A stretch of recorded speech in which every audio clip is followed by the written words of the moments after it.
জয় যিশু। প্রভুর বাক্য বলে যেহুদা 1 অধ্যায়ের 5 পদ, কিন্তু যদিও তোমরা সকলই একেবারে জানিয়া লইয়াছ, তথাপি আমার বাসনা এই, যেন তোমাদিগকে স্মরণ করাইয়া দিই যে প্রভু মিশর দেশ হইতে প্রজাদিগকে নিস্তার করিয়া পশ্চাৎ অবিশ্বাসী দিগকে বিনষ্ট করিয়াছিলেন।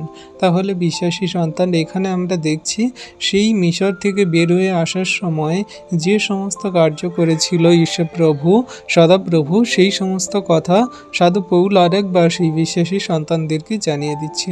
বলছে কি, তোমরা তো অনেক কিছু জেনে গেছে বা সব কিছুই জেনে গেছে, তাও তোমাদেরকে আরেকবার স্মরণ করিয়ে দিই।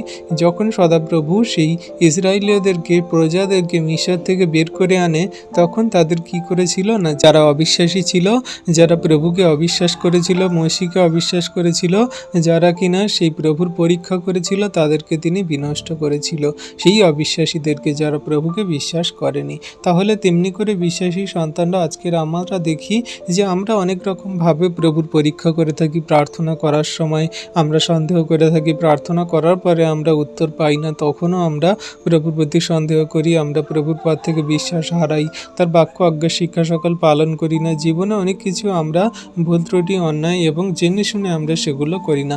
প্রভু কিন্তু আমাদের বিনষ্ট করবে, কারণ আমরা জেনে বুঝে যদি পাপ, ভুল, অন্যায়, অপরাধ করতে থাকি, তাহলে আমরা না জেনে বুঝে যে সমস্ত পাপ, ভুল, অন্যায় করে জগতে মানুষ, তাদের থেকে আমাদের বেশি শাস্তি হবে। কারণ জেনে বুঝে যখন আমরা সদাপ্রভুকে বা আমরা সত্য ঈশ্বর প্রভু যিশুকে যখন জেনে বুঝে ছেড়ে দিই বা তার বিশ্বাস থেকে সরে যাই, তখন আমাদের কিন্তু সেই অনন্ত জীবনের থেকে আমাদের অনন্ত নরকে বেশি রূপে শাস্তি দেওয়া হবে। ঈশ্বর প্রভু সকলকে আশীর্বাদ করুন এই বাক্য দ্বারা। আমেন।